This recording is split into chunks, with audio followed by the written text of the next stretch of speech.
Hello there, my name is Rebekah Awuah and I'm glad to come your way again with another insightful discussion on the Reporters Roundtable where we discuss the issues from all angles and from all sides. And today we are looking at tackling Africa's brain drain syndrome. And we know that Africa continues to lose critical skill sets that negatively impacts the continent's socio-economic development and growth aspirations. Studies indicate that Africa loses approximately $2 billion per annum due to professionals and executives migrating to countries such as Australia, Canada, Great Britain, and the United States of America.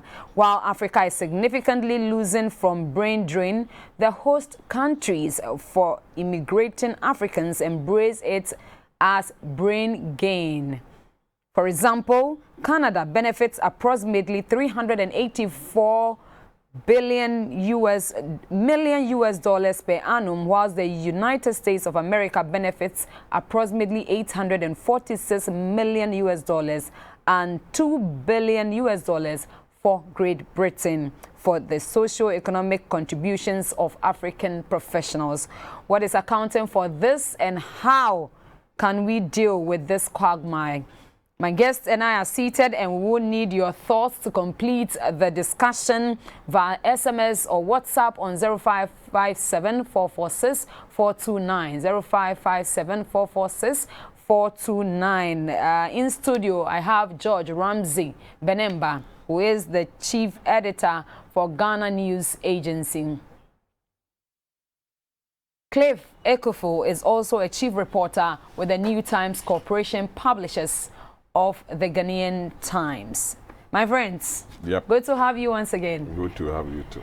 A big topic we are looking at today. Sure. Brain drain in our part of the world, but brain gain for the other side. What are the main causes of brain drain in Africa, zeroing in particularly on Ghana? Okay. Brain drain.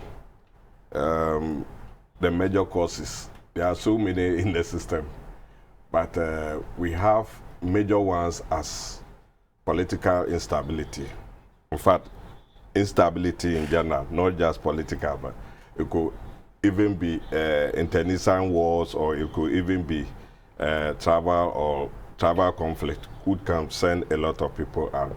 That is a major, any country that is not stable, then nobody is safe working in there. So it pushes that instability in the country, pushes a lot of people outside to look for greener pasture where they can make money and have the peace to enjoy that money. Another factor is unemployment. We have a lot of people who are professionals like doctors, scientists, engineers, technicians all over, nurses, teachers. I remember in the early 80s, there was a high brain drain from Ghana to Nigeria. And that is why those days we had a lot of people running from Ghana to Nigeria. We had professionals like teachers and doctors moving in there. But there were also others who were not professionals. So you had a lot of Ghanaians moving into Nigeria because of maybe the political instability at the time. And if you look at the employment rate of countries, in some countries, the rates are higher, others are lower. The demand for such professionals in other countries are very high. And for somebody to be in a country where you graduate for 2, 3, 4 years, you are still hanging around, and I think that an opportunity opens somewhere else, definitely you move out to go and make some bread and butter there. Another major factor that I am considering is underemployment, because we have a lot of people who are employed in the system as we sit here. They are professionals, they are working, they are engineers, they are scientists, they are doctors, they are working. But if you look at their remunerations and salary, it doesn't commensurate with their profession. And what maybe somebody in, you just mentioned Canada or Britain, will be taken as allowances, that person in Ghana might be taken as monthly salary. And for people of that caliber who have gone through a number of years training for, gone through training for a number of years, to be taking some paltry sum of money called salary, a lot of them will be attracted outside by the heavy salaries that they will take there. So it will push them. So that's where the push and pull factors come in. They are attracted by the high salaries and wages outside there. And so such people would definitely love to move out there to get something better to take care of themselves and their families. So these are, but so the many, we have a lot of others like wars, which are just put at wars, conflicts, which are all pushing people out of their country to relocate somewhere to look for jobs somewhere, because they might make the bread and butter better over there than their the countries of their origin. But isn't that detrimental to the country in particular that is suffering that brain drain and affecting its socio-economic development? Well, thank you very much, Becky. Like Ramsey said, there are always what we call the push and the pull factors to migration. What we refer to as brain drain is actually part of the larger migration syndrome. And so movement of people have always been with us. In the days of farming, people have migrated from one end to the other end just for survival. So one of the key elements you look at in terms of migration is survival. So whether it is somebody fleeing as a result of intertribal conflict, civil war, farming, the drought, or even economic, the underlying issue is survival. So survival have always been the main motivation for people migrating. Over the years, people have moved from one end to the other. So today, as we speak, you have Chinese in our mining holes and forest mining. They are part of the migratory processes. But it becomes an issue when you have what we call your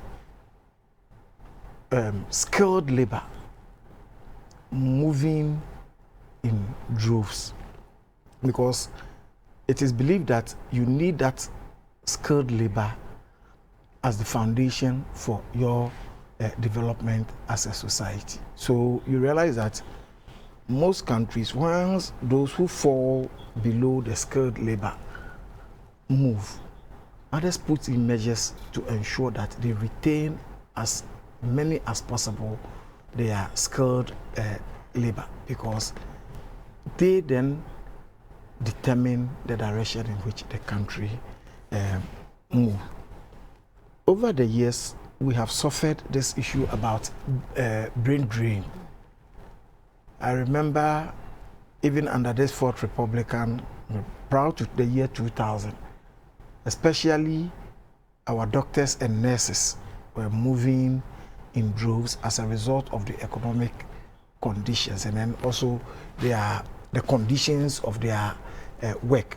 People moved, and so some interventions were put in place to ensure that we stem that, because Yes, in as much as people may look at the economics of it, people will prefer to stay in their home where they can survive beyond a certain measure.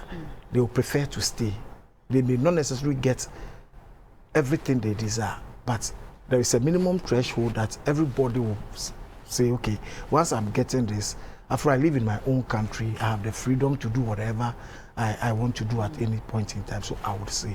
So certain measures were put in place to ensure that we retain a high number of these professionals, especially our medical doctors and our nurses. Unfortunately, today, I hear that phenomenon is resurfacing. Yeah, of course. It resurfaced because, like Ramsey said, today, we all know that the public sector, which is the largest employer of Ghanaian professionals, is somehow choked. So we are training nurses and only a few are absorbed into the system. And then as a result of the choking, even the magnitude or the quantum of increment for some of the benefits they get in there have also become an issue. And so then that becomes a major push factor in there. And then people do their calculations. If I work for an hour and I'm going to earn $35 as a professional, they do the arithmetic, do the conversion and everything, and then they take a decision that, of course, whereas not all professionals are welcomed in the destination country, there are some key professionals. So you realize that at a point in time, the receiving countries may focus on less engineers, and they bait such engineers from across the world, of which Africa is part. At a point in time, you have professionals from India trooping into India because computer or IT had become the order of the day, and they had built a large volume of manpower in there, so they were attracting them in. At the point too, you have doctors, because then there is a gap to be filled in there. Unfortunately, Africa remains at the losing end all the time, because if it is not about the economic conditions, then we are talking about civil unrest, we are talking about other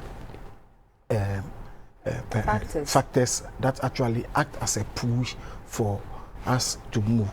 And that is seriously impacting our development as a people. Because if today we continue to blame the slave trade for the woes of Africa,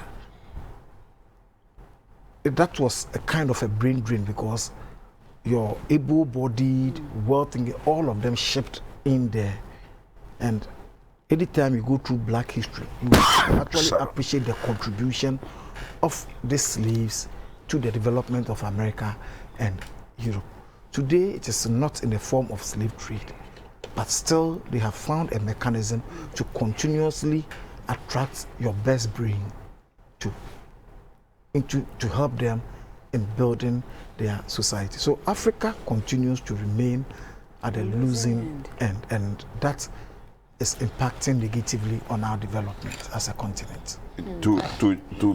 I saw you nodding. Yes, to buttress. I'm just buttressing what he said about. Let me give an example, a scenario of footballers in Ghana.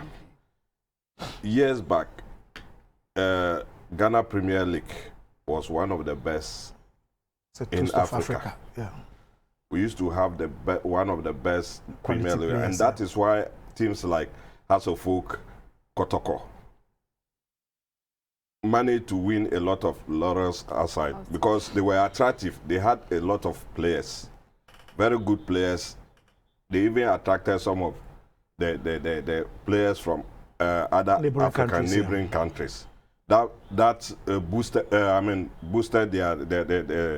their team courage. As we speak now, every evening, just take sit on a TV or you move around. Our children are watching football matches from other leagues, Premier League, La Liga, Serie A, this UEFA Champions. These are the matches. As we stand, if we ask our children, names of players in Kotoko and Haas, they don't know. This is because the young players that we have, after 1 year of excelling in the Premier League, then he sold outside. These are players that would have attracted spectators to the stadium. These are players that would have made a lot of made our league competitive. And yet, after 1 year, the team would love to sell such players outside to get good money. So how can we develop our own Premier League if our good players are sold out every year? Perhaps one will argue that it's also for exposure. Exposure yes. For what? It's just money. Because as we sit here today, like I said, Premier League, I'm going into football too much, but then I'm just giving an example. House of Folk has recruited about 9 players, new players. Kotoko has recruited so far about 6 or 7 players. And they are coming to play football. The next league, at the end of this season, players that will be excelling will find their way outside the country. It's part of the dream we are having. Instead of developing our local league, they will move out and we'll have to go and start again, bringing players from lower divisions to come and start again. So how can we develop with such a dream? It's just an example I want to give. You see? But would you want to delve more on how this brain drain challenge has derailed socio-economic progress and development? Very well. As we sit here, we have a glut of nurses outside. They are sitting outside there looking for clearance to be employed. It is not because Ghana doesn't need those nurses, their services. We need them. If you go to the rural places, me and him, we have worked in rural places and we know the depravity of communities in the country. If you sit in Accra here, you might not get the real picture of what we are talking about.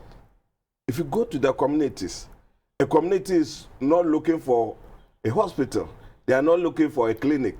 They are looking for a cheap compound where you have only one nurse to man the place, maybe with another person assisting. And there have been occasions government has built cheap compounds all over those communities. There's no nurse to go and be there. They don't need more than a nurse. Maybe a community of over 300, population of 300 or 400. They just need one nurse so that when they have their headache, they can go to that nurse for treatment. And yet, you may have the building there, you don't have. So it is not as if we don't need their services. We need their services. But the system is quite saturated. So these people are sitting down there and somebody offers them an opportunity outside the country. Oh, you are a nurse, I can take you, you get this job. You think you will sit back? You definitely move. So definitely once he or she moves, that impact, negative impact, is going to be on Ghana. Because we also need him or her here. But we are unable to take care of their needs. And so they leave. What about our communities that are also looking for them? So it's a very huge impact on us if we don't. Teachers are professionals. Those days, they used to move to a place like South Africa. After South Africa's independence, teachers were the professionals that moved from Ghana to South Africa a lot. Because as at that time, there were this kind of integration with other African countries to get professionals. And so, as we sit here, we have a lot of schools in the communities. They don't have the required number of teachers that they need. Some will need about 10 teachers. You go there, and apart from the headmaster and the other teacher, you have just about 2 teachers. Is it that we don't need teachers? We need them. But how to take care of them to go to those communities? So, definitely such a move will have a negative impact on our economy too and status. So what is the way around this? Because reading and researching, I got to know that frameworks, policies have been put in place to help ameliorate the problem as far as brain drain is concerned. But all somewhere, all to no avail. Well, what exactly is happening? I don't know what the frameworks you have got read actually says. But then I think for me, from where I sit, I think what we have failed to look at holistically is the fact that the human being itself is a resource. That's right. And it's a huge resource that can be packaged and exported just as we export cocoa, gold, whatever. And then make some revenue out of it. Make some revenue out of it. And then use that revenue to cater for the needs Ramsey talked about. If you take Cuba, for example, Cuba has actually defined itself in the medical profession. So every year, Cuba exports medical professionals to other parts of the world through a bilateral arrangement. I think 2 or 3 years ago, we tried with a similar package. We signed a bilateral agreement with Barbados also, where there was a standing agreement for our nurses to be sent to Barbados. And then, whilst they earn their salaries, we as a country may also earn some revenue for us. Because, indeed, as stated earlier, the payroll is choked. So you are training more, you are unable to absorb them.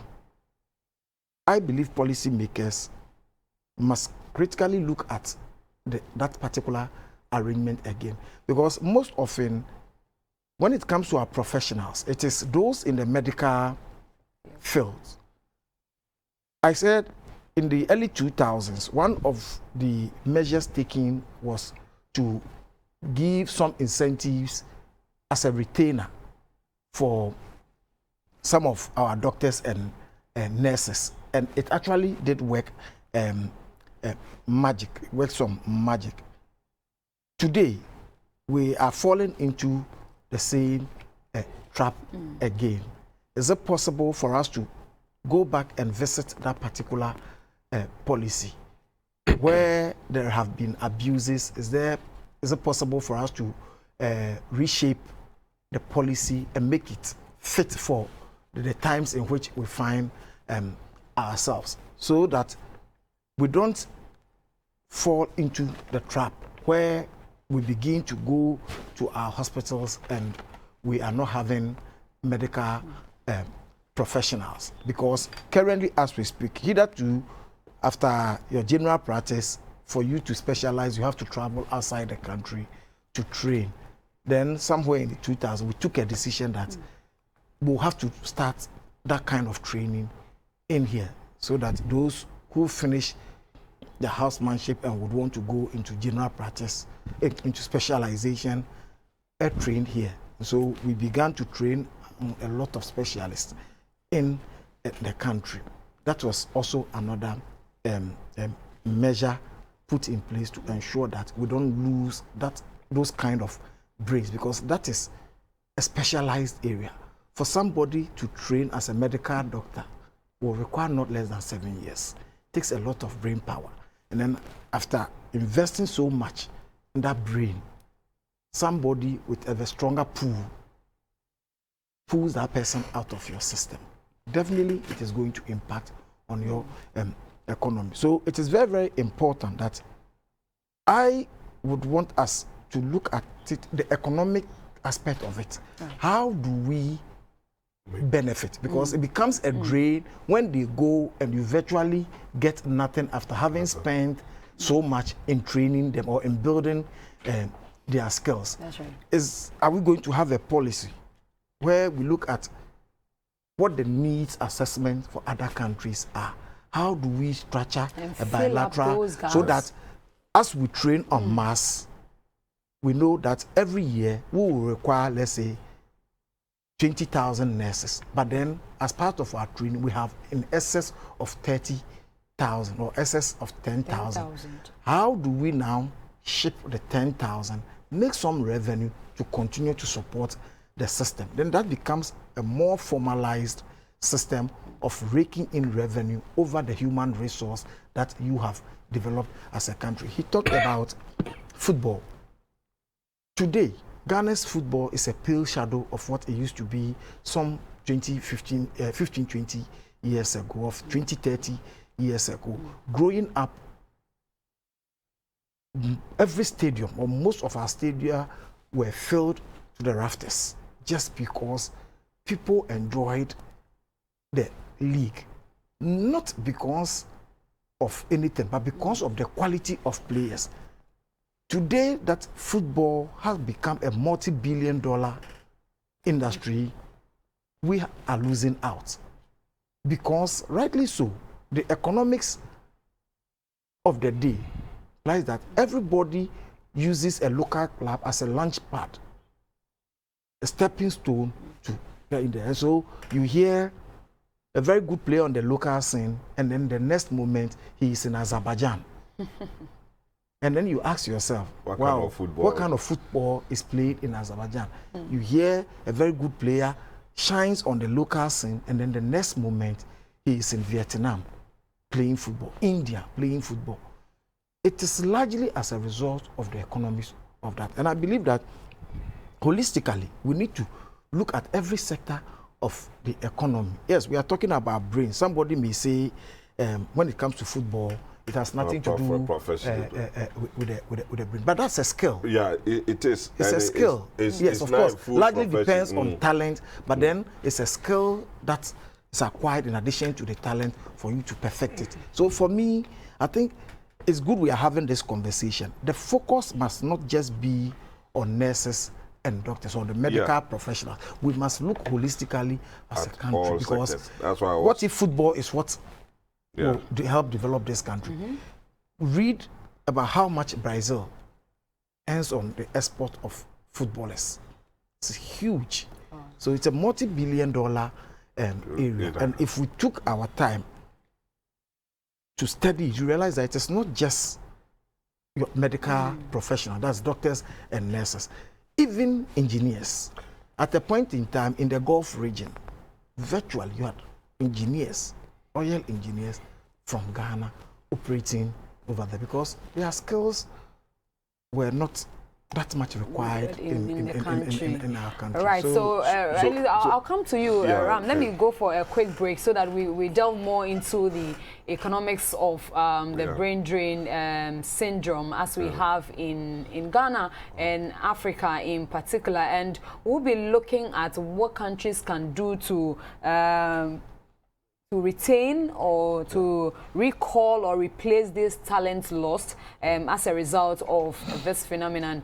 We are still live on the Reporters Roundtable, where we are talking about the brain drain syndrome in Africa and also in Ghana. So you can send in your comments on 0557 446 429 0557 446 429. It should be a WhatsApp or an SMS, so you can send them now so we can have them right here on our platform. You can also follow us on Facebook at the Ghana Broadcasting Corporation Facebook page and send in your comments, your suggestions, and also do well to like and share the link so that others can know what we are discussing, to educate and to inform them. We are still here. We'll be right back. Stay with us.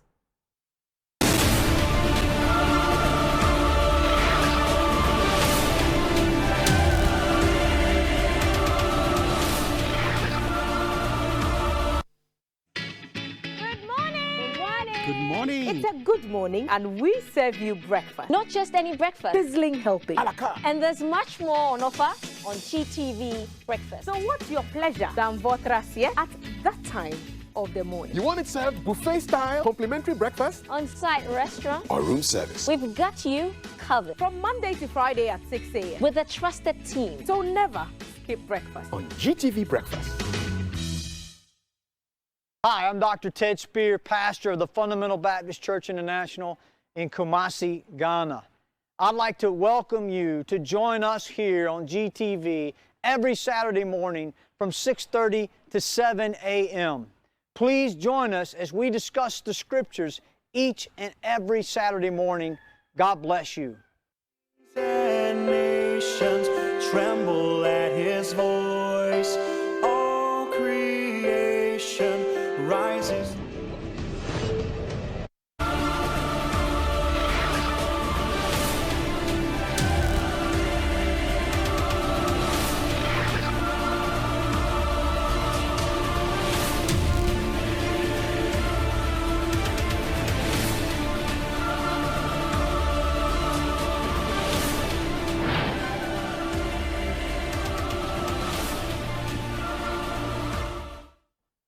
Very warm welcome back to the round table, and we're looking at Africa's brain drain syndrome and how we can tackle it. Before we went on a break, we were talking about the economics of the whole challenge and how countries can also benefit from it in as much as we lose those skill sets. And Shepherd Suhini says the main cause of brain drain syndrome in Ghana is condition of service.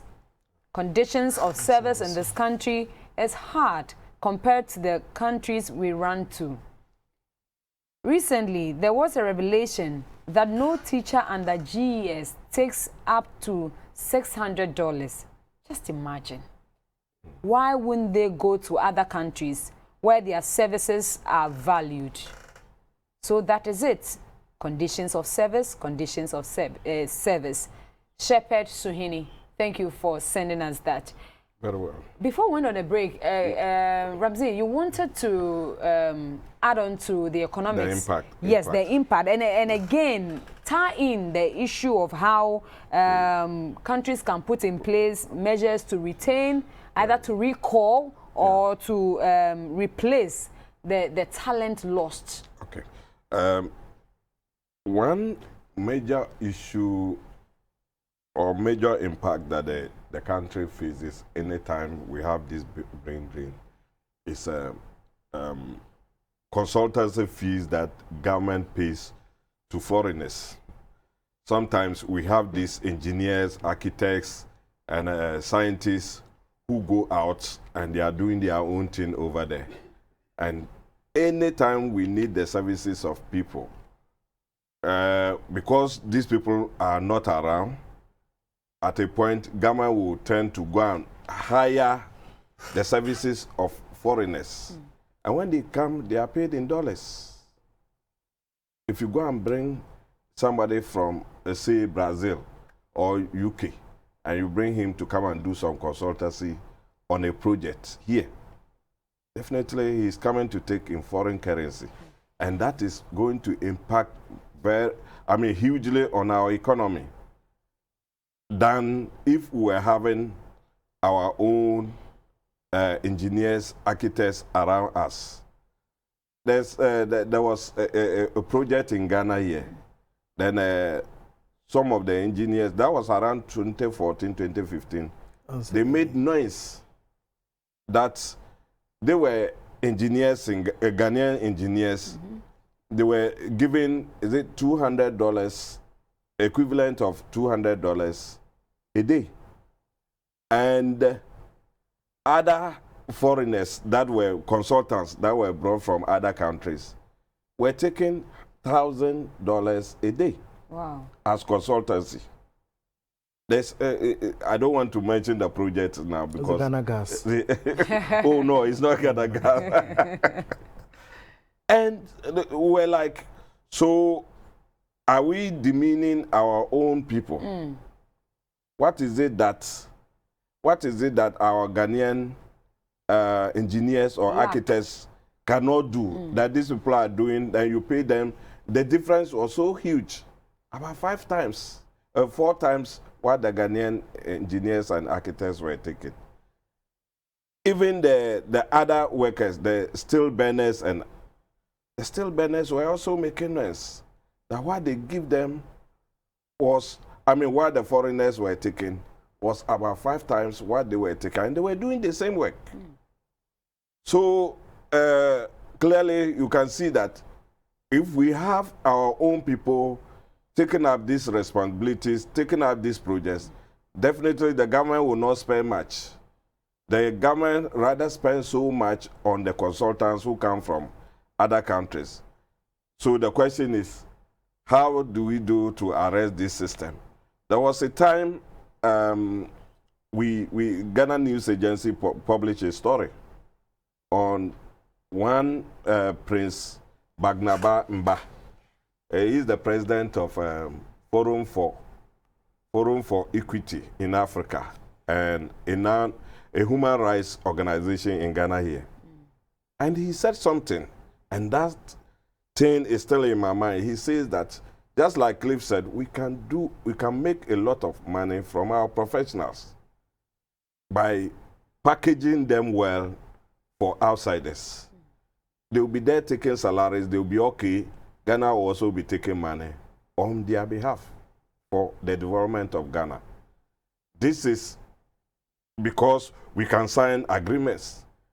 We're talking of a lot of nurses, maybe teachers and other professionals around. Why don't you look for other countries that are looking for them, especially in other African countries? There are a lot of them. Europe, they are looking for them.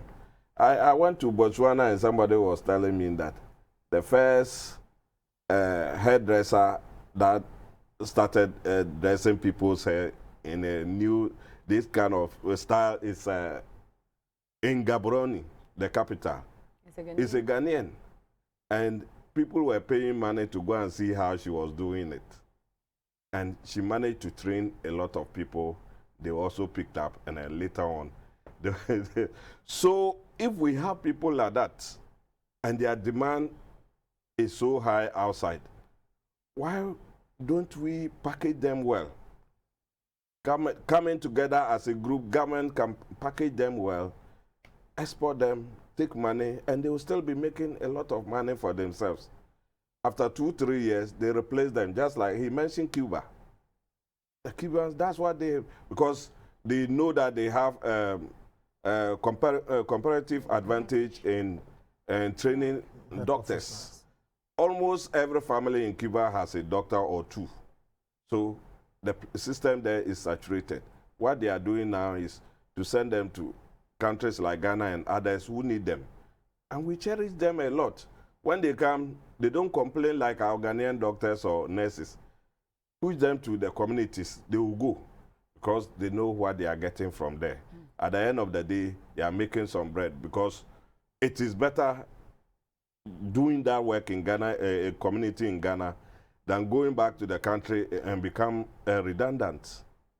So I think this is the way we have to go. Government must rethink of repackaging our professionals so that they will not just be picketing every day at offices of officials for employment. We can package them every year or 2. They replace them. Maybe by that time they will come back. There will be some vacancy for them to be absorbed. Of course, every year government has been absorbing them. So if there are a lot of them there, why don't we do that? so that nobody will get up and complain, nobody will get up and demonstrate on the street that they have finished school for years and they are unemployed. Same here from Kwame. Kwame says, please, when is the government going to absorb we the NAPCO people after 4 years of training? Please, when? That is what you're asking, Kwame. I wish I had the answer or the answers to that.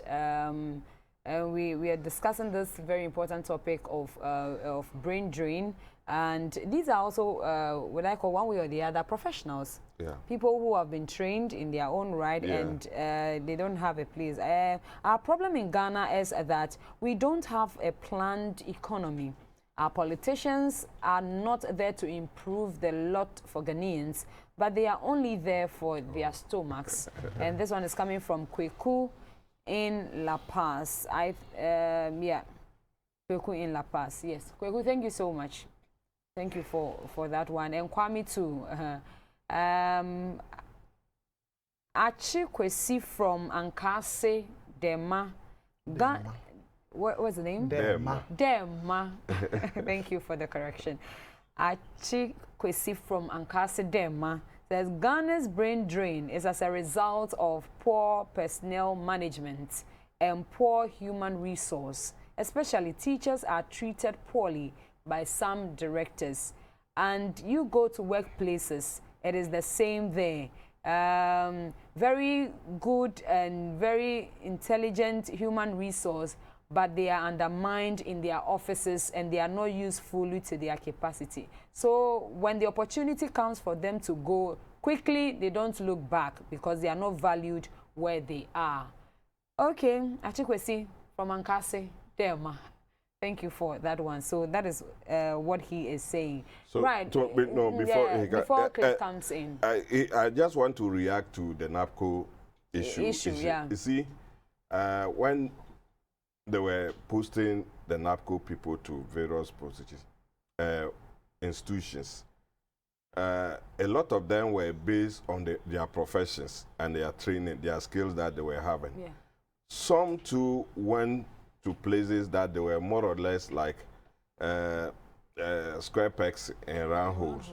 So in such a situation, when you finish and you are not absorbable, it will be difficult for. I'm just using this as an example. My office, Ghana News Agency, we had a lot of NAPCO. We had over 20 NAPCO people in Accra here, but a lot of them were very good.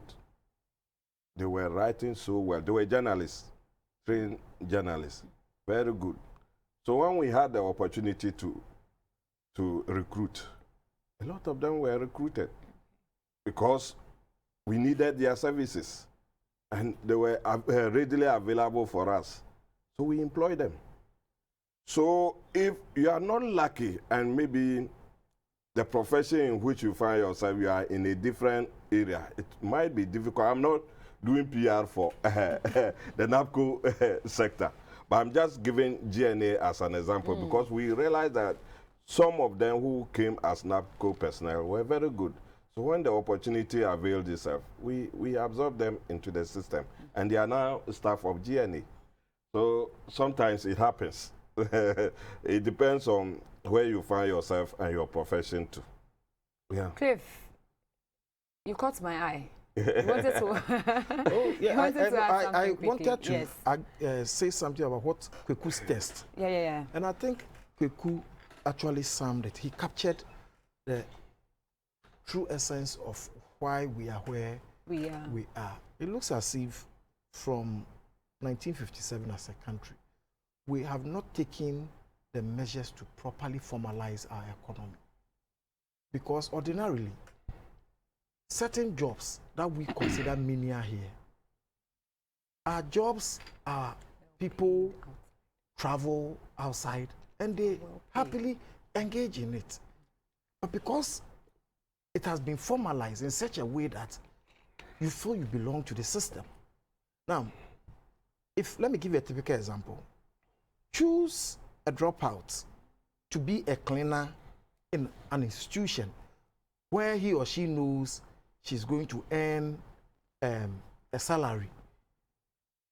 her senate will be paid, and whatever is due any other employee in that at that job place, as against the same person going to work for a private person who on his own needs a cleaner to help him or her do something. Definitely the one will opt for the formalized job. So for me, I think for us to make progress as a country, we must begin to look at how we formalize every sector of our economy. And formalizing every sector of our economy does not necessarily mean government must be the one doing it. What will require are the regulations, the laws, and the policies that makes it compelling for anybody who wants to operate within a particular space to follow these rules. Because yes, government may not be able to employ all cleaners, but if I choose to set up a cleaning business, what are the regulations? How is my job protected, and how are those I recruit to execute that job protected in there? Then we realize that we would have widened the net. Somebody is talking about being on NAPCO. So after 3 or 4 years on NAPCO or at NAPCO, is the person saying we didn't learn anything? Because from what I deduce, the whole concept of the NAPCO was rather than sit at home and idle, we are putting you on something where you learn, you perfect your skills, so that even after the exiting of the program, you can do something on your own. Unfortunately, all we hear is we have absorbed, we have absorbed, we have absorbed. Are we saying all those who got access to the NAPCO will never manage to help others to establish on their own, to even employ some of their colleagues? So I agree perfectly with Kweku. Where I may disagree a little bit is this fixation about what politicians do, because it's a reflection of what we are or who we are as a society. Somebody was talking about management. This is the only country where for you to become the education director, whether you have managerial skills or not, does not come in.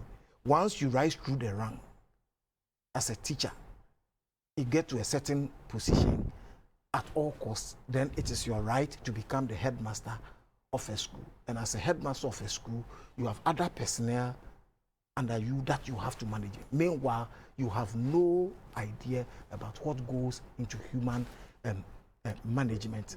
I think the health sector used to have that, and until decided that no, for health administration, it doesn't matter whether the person is a health person or not. Once the person has a qualification in health administration, then we advertise. If you happen to be a health person and you have that same qualification and you go for the interview, because you are looking at the skills of managing human beings.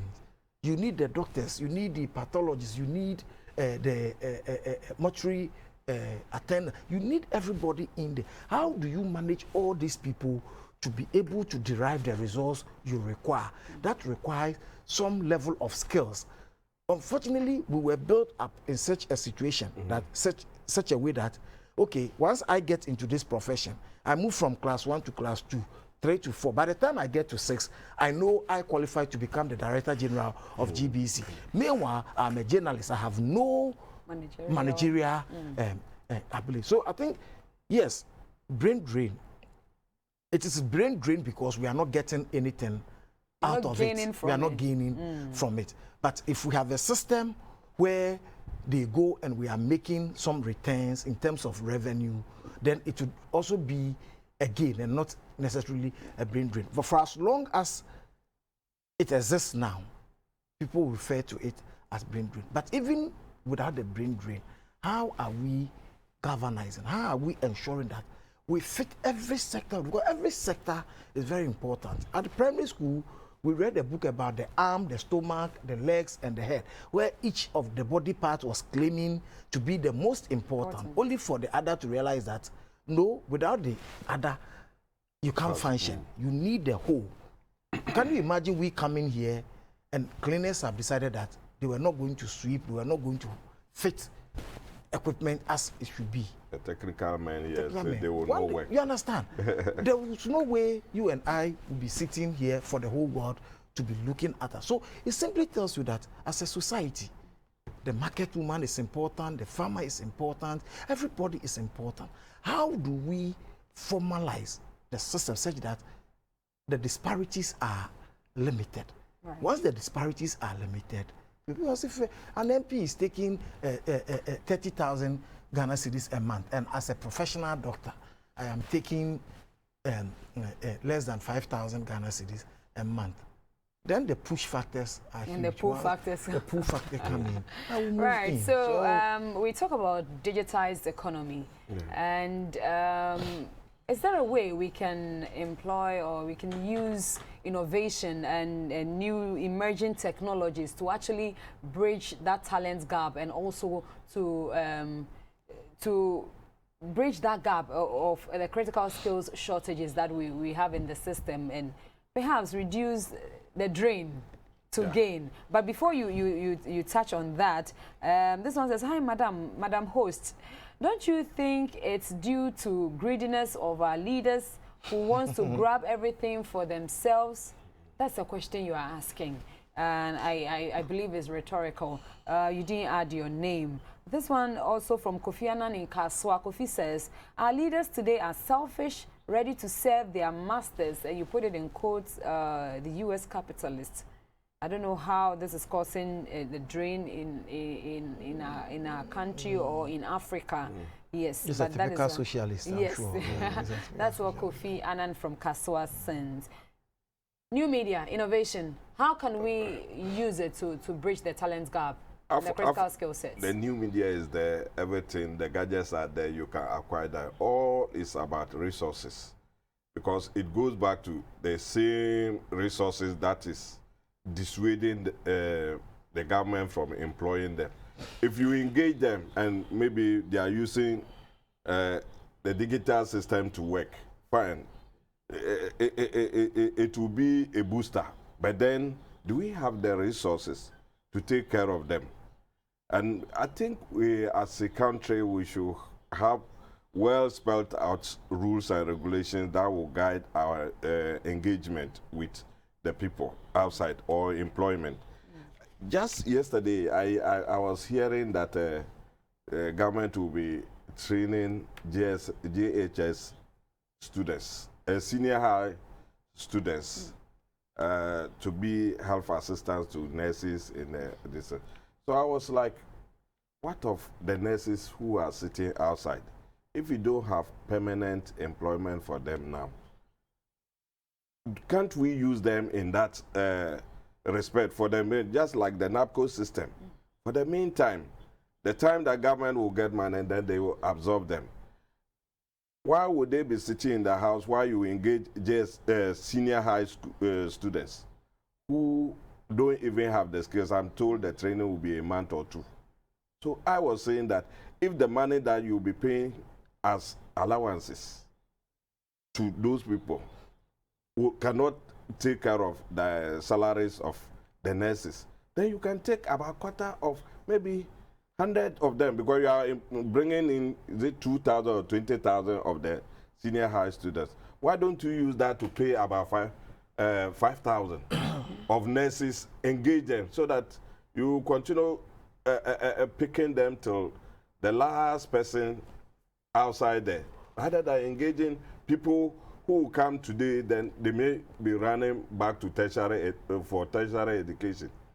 I don't know what I don't have details of them, but on the surface of it, I think that is a misplaced priority. And I think that if we have to stop the brain drain, then we have to get our thinking right, our methods and regularities should be right to put our people in perspective. Otherwise, we will just be pouring poison on the back of a tortoise. It will have no impact. Cliff, innovation. Innovation, yes. technology, emerging technology. We shouldn't look at, yes, of course, efficiency and resource, yes. But then you are, even with the human intensive work, you are unable to absorb the human beings. Then technology, don't forget, technology is such that what 10 people are supposed to do, simple technology could be the one doing it. As we entered, we were looking for who to man which machine, and you understand. Technology could be say that one person sits down, programs what 3 people or 4 people should be doing. What then do you do with the rest if technology and innovation is taking their space? Don't forget, you are already complaining about the push factors in there. So technology, innovation, fine. You may use that, of course, if it's about specialization. Just recently, the twins who were conjoined on the head. Yes, we have local expertise who were here. They are partners outside, but they employed, or they are employing the use of modern technology and innovation enough. But would technology be a substitute for the human? No. The human aspect will continue to be as important as any other thing. So for me, in the 21st century, about 80% of our economy should be formalized. In the 21st century, we cannot continue, because it is the reason why our development looks stunted, because you have failed to formalize your economy, you are unable to collect the right income tax you are supposed to collect. So a lot of people are in the system, are making fortunes, but because you have failed to formalize the system, you are unable to take your income tax from them, you're unable to take your SNIT from them. So it's a whole form of development. And you know, Kweku comes back to say that Ghana has a development plan. If governments can use the 40-year development plan as a point of reference, then everything will work smoothly. And that is from Kweku again in La Paz. Dr. Simon says, consider even people willing to work in urban areas and cities in Ghana. Government should lead in resourcing the rural areas and villages as well. The normal standard of living conditions should be pursued by all of us. Parliament must most especially should concentrate on upgrading their constituencies. Let us be patriotic, and that is coming from Dr. Simon. I do, yes, and in a second, okay, I do agree with Dr. Simons, because I stayed in the Upper West and I have seen people, young people who are picked, run through the system. The very moment he becomes the professional he is, then the desire to even go back there to help is taken away. Everybody wants to. I'm from a village in far up north. I train and I get all the skills. Instead of going back, then the desire now is for me to stay in the urban area. So I think I do agree with him. We may have to look at the holistic development of the country. What incentives do we even give to people who decide that we would want to stay in the rural communities to serve? Because it's more of lip service. Because if I'm going to stay in an underserved community where there is no electricity, no proper accommodation, no nightlife, and yet I take the same salary as you who is going to stay in the urban area, then I must as well fight and come to the urban area. Okay, then it all borders on how we handle our human resource and managing them as well, and looking at their incentive, their motivations, their remuneration, what have you, so we can retain the talents that we have. We have been looking at tackling Africa's brain drain syndrome, and I've been in here in studio with George Ramsey Benemba, Chief Editor of the Ghana News Agency GNA, and Cliff Ekufo, Chief Reporter of the New Times Corporation, publishers of the Ghanaian Times. My name is Rebekah Awuah, and Apia Kubi and the technical team have been behind doing all the magic to bring this production your way. God willing, as I say always, we'll see you same time next week.